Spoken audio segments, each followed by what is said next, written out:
ఈ ఘటనపై మాట్లాడడానికి హైకోర్టు సీనియర్ న్యాయవాది ముప్పాళ్ల సుబ్బారావు ఏమంటారో ఆయన మాటల్లోనే విందాం. నమస్తే సార్. హలో. సుబ్బారావు గారు నమస్తే అండి. నమస్తే అమ్మా. సార్ చెప్పండి, అసలు ఈ ఘటనని ఏ విధంగా చూడాలంటారు?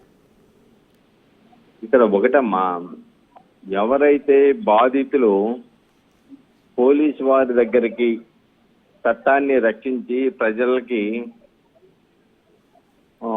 రక్షణగా ఉండవలసిన వాళ్ళు ఎవరైతే ఉన్నారో వాళ్ళు ప్రాపర్గా చర్యలు తీసుకోకుండా అక్రమాలకి అవినీతికి పాల్పడి పరోక్షంగా ముద్దాయిలను ప్రోత్సహించడం వల్ల ఇంకా తప్పనిసరి పరిస్థితుల్లో కూతురు మీద రేపు జరిగితే దాని మీద కూడా పోలీసులు స్పందించట్లేదంటే డెఫినెట్ గా ఆ యొక్క బాధిత కుటుంబాలకి ఆవేశం రాక మానదు.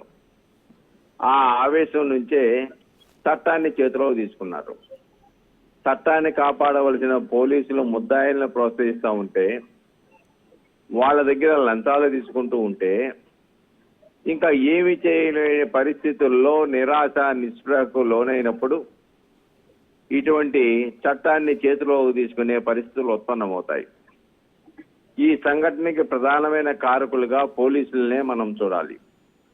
ఉన్నతాధికారులు కూడా ఎందుకు ఒక రేపు కేసులో తన విధులు తాను నిర్వహించకపోవటం వలన ఈ సంఘటన జరిగింది. కాబట్టి పోలీసుల మీద కూడా శాఖాపరమైన చర్యలతో పాటుగా వాళ్ళ మీద కూడా విధి నిర్వహణ లోపానికి పాల్పడినట్లుగా క్రిమినల్ కేసులు నమోదు చేయాలి. ఎంచేదంటే వ్యవస్థలో ఎక్కడా లేకపోతే బాధితులు ఎక్కడికి చేరతారు? ఫస్ట్ ప్రజలతో నిత్యం సంబంధాలు ఉండేటువంటిది పోలీస్ స్టేషన్. తల్లిదండ్రులు దుబాయ్ వెళ్ళారు, వాళ్ళ ఆర్థిక పరిస్థితి బాగోలేక వాళ్ళ పిల్లని ఇక్కడ వదిలేసి వాళ్ళ బాధ్యులకు అప్పచెప్పి వెళ్ళారు.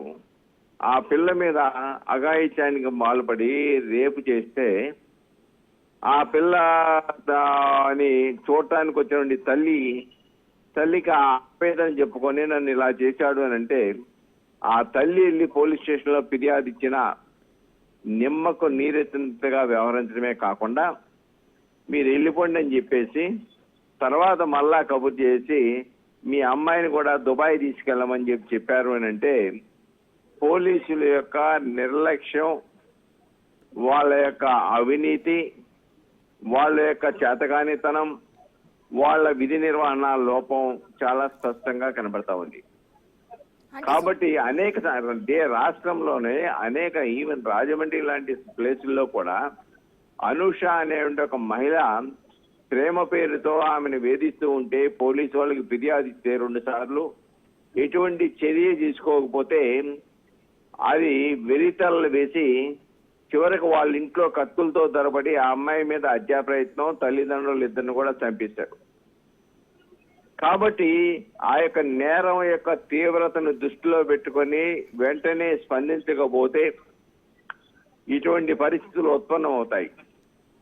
కాబట్టి దీంట్లో పూర్తి నిర్లక్ష్యం, నిర్లిప్తత పోలీసు వాళ్ళనేది స్పష్టంగా కనబడతా ఉంది. ఉన్నతాధికారులు కూడా వాళ్ళ మీద తక్షణమే చర్యలు తీసుకొని క్రిమినల్ ప్రాసిక్యూషన్ చేయాలి వాళ్ళని. వాళ్ళ నిర్లక్ష్యం వల్ల జరిగింది కాబట్టి. అంటే సుబ్బారావు గారు, ఇప్పుడు తనదే తప్పు అని చెప్పి ప్రసాద్ ఒప్పుకోవడం జరిగింది. ఈ హత్యపై ఏ శిక్ష పడే అవకాశం ఉంది? శిక్ష ఏమైనా తగ్గే అవకాశం ఉందంటారా? ఇప్పుడు ఒకటి మేడం గారు, ఒకటి ఎప్పుడైతే హత్య అనే నేరం జరిగిందో హత్యకు జీవిత ఖైదు వరకు ఉన్నది. రెండో వైపున ఎవరైతే నిర్లక్ష్యం చేశారో వాళ్ళ మీద కూడా, పోలీసుల మీద కూడా మా నిర్భయ సంఘటన తర్వాత నిర్లక్ష్యంగా ఇలాంటి రేపు కేసుల్లో కనుక పోలీసు వారు స్పందించకపోతే,